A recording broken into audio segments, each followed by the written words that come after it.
का रे भैया के बोला ला बाहर से अब घरे। बुला दी पैसा तो खर्चा चले बेले के वाकर भूसरी वाला हैं चुपे चोरी लेका हो खाओते तो चुपे चोरी खावे दे चुपे चोरी ओका ना हरी हां इटा मार हो देख ले तो भूसरो देख ले तो देवर के पेट लेका देवर के हरारो बियाह जतन डॉक्टरी में ऐसा ही कहबू। सुई ना नदी हो सन सुई हां बिना सुई दियाले आजकल के बुखार सर्दी ठीक होता। सदरी बुखार थोड़े भर बा तार पेट दुखाता ना साउंड करा के आ जाए का हमें पेट साउंड। हां ऑन जने में फोटो या पर लेके बाद चलेला ऊ लगा दिखा के अल्ट्रासाउंड अस्करा एक सारा होला हड्डी टूटला के हो ए गिरत खूब तो एक और हदी ना तू तो होई गिरल बालू दर्द होता तो चल अल्ट्रासाउंड करा के का दुगो टानी वाला सुई दिवा दिख देहिया में तार ताकत अस्करा रही। करा हम के अस्करा करा जा देखो मुता तल हो जाते खतनी हम तारा के भोसरो देख ला बिया तई देख ला तू खातो नहीं के चल जल्दी चल सुई देबू ना तो भौजी तारा के आलू चाप समोसा खियाई भौ। हम दिवाई भो हम दिवाई चुपचाप जाए साउंड कराई तुरंत आ जाए साउंड अल्ट्रासाउंड ऊ है चलो। sound वाला बलिराम चौहान 1700 के उधारी है लाला मुखिया इनकरो 1300 बा। ई बताओ उधारी ले जा मैं हमार हॉस्पिटल में भसा दी जा कूलर देवे के नाव के ऐसा डॉक्टरी में काहे के कूलर चलते नहीं थे कूलर फ्रिज के पानी चाहिए हो प्यास में बानी फ्रिज के पानी हम लड़का फ्रिज के पानी पी अपन लड़का के पैदा होके से पहले के नल्ला गट्टा के पानी पियाएगा दवाइया असर नहीं करत का ऐसा दवाई लिख के देतनी। अरे अब का करबो लइका होके के बाद नॉर्मली दवाई न चली। हो गला ने पुलवा पर बसिया लगता तो हई ई नेपुल ना का हो। हो मैं चिल्ले नहीं कि हम ऐसा नहीं हम पियत रहे पहले दूध अरे उ पानी ह बोतल टोपिया दे को टोपिया दे आदमी के पानी के कमी हो जाला ना तो उ चढ़ेला। हमरो तो प्यास लगले ही नहीं हो चढ़ा दो प्यास लगल बा तो पानी चढ़ी। चले में जब लगाबू झिल मिलाए ना जैसे बकुलवा खालन से दवाइया डॉक्टर साहब देखो झिमलाता बात सुनलू लगलू झमिलाए। हमें के चाहिए हो दा पहले बीपी तो चेक करी तोर माई के भी पीछे करो जानते बानी नया हॉस्पिटल में जयबू कनवा धके बगे दिया सदा ज्यादा हम समझा तनी इनके दा और तनी एने आवा देखा ऐसन बात बा कि बीपी पहले तो आर ना चेक करे के पड़ी। इधर मोटा आता ही देखला जा टेंशन इतना रहे बीपी ना पलतन होय रे टेंशन भोसड़ी वाली पूरा दुनिया जान के छतरी रे इनकर तो बीपी लो बा आ अबे नहीं सब भइले नहीं रुका हटा नमक कम खालू नमक के मात्रा ना खा ई नीमक जब खइबे ना करेली तो कैसे कुल देह में के खून सुन फ्रेश हुई।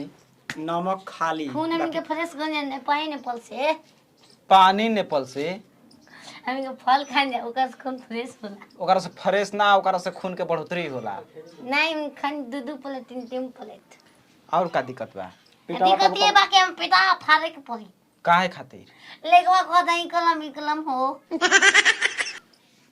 अगल बगल में बियाह कर में सब भोसरी वाली हम आखी के सोजाते से एकरो चिल अरे बिलाए तो लगता आगे के हो यहाँ सब काहे के एक पख में पड़ रहा तो वही पख तू पार हो या गया उस तो तरफ अपन भतर संग हम तो कोरिया बंद करते रहे गाड़ी बंद कैला से हो जाई भौजी। किलियो ठोकाए के चाहिए। ए भौजी एक पख में का कहा पख माने पाक पाक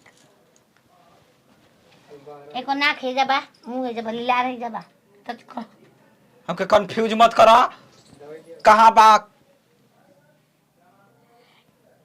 चलता बोलता डॉक्टर साहब लड़का तो ठीक है बा मार हड़हड़ाता वही में लात मुका कुल चलावता जाना था ना खेले जाने ला हनुमान जी के बाकी देखो तहारा हां द काहे के अरे हाथ द दे दो हम का कर हमारे कमजोरी भइल बा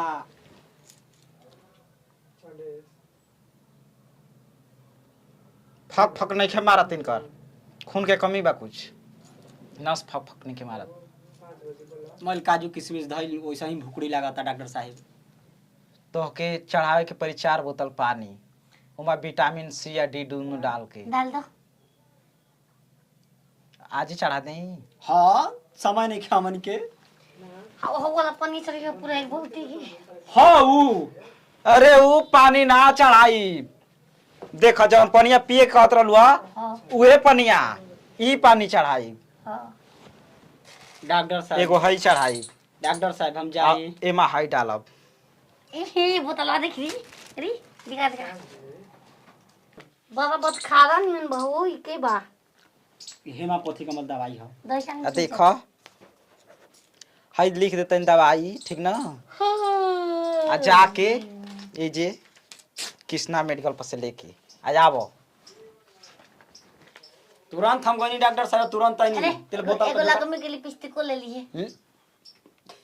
ए जब बाजार करे आइल बड़ू की दवाई करावे पनिया चढ़त रह बार बार हम जाइब काहे अपने से तुम अपन वहां के चलवा उतार देब।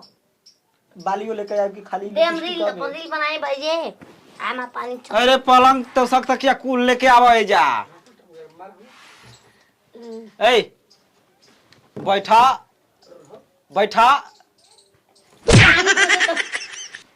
पानी को से तो चढ़ावे। अरे देखी अभी देखब कुछ, का अभी चेक करे के बा। का अभी सुई 2-4 गो डालब काट ओकर बार के चेक करो का चेक करी। हमार के हाई अपना कांख में ऐसे दबा के दो। कमलिया अरे उ कलम ना ह, उ थर्मामीटर ह, नापी तोहरो बुखार तारा लइको के। तके नहीं के घू हाई ला मुड़ी उठाओ धरा। हाँ का उ जनरल तकिया है। अच्छा ये बताओ एगो कौन को सुते वाला तू 8 ही दिन पर बीमार हो जालू आ तारा रुआ बाकी बीमार छोला खा खाती नहीं छोला। आ देख तू आवे लू हम जान ना तारा कुछ भइल नहीं खे। अनेरिया 2 बोतल पानी 4 गो सुई मार देला।